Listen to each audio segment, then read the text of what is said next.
বানাইতে পারি নাই মিস্টার ত্রিপলারের মতো আমার ইউটিউব চ্যানেলটা,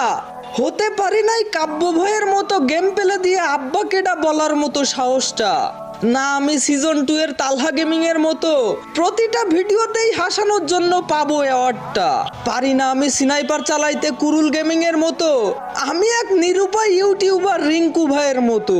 শত হাজার চেষ্টা করেও পাচ্ছি না সফলতার দেখা, কবে যে স্বপ্নগুলা পূরণ হবে কেউ কি বলতে পারবা? সবাই পেল সফলতা ফ্রি ফায়ারের ভিডিও বানিয়ে, এদিকে আমি হচ্ছি ক্লান্ত ফ্রি ফায়ারের ভিডিও বানাতে গিয়ে, শত শত কন্টেন্ট ছেড়ে যাচ্ছি আমি, সাবস্ক্রাইব কেউ করে না কেন আমার চ্যানেলটাকে, আস্তে আস্তে উঠে যাচ্ছে মনটা আমার, এই ভিডিওতে কি 1000 লাইক করে দিবে সকলে, হয়তো সাকসেস নয়তো শেষ, আজকের মতো বিদায় নিচ্ছি, আল্লাহ হাফেজ।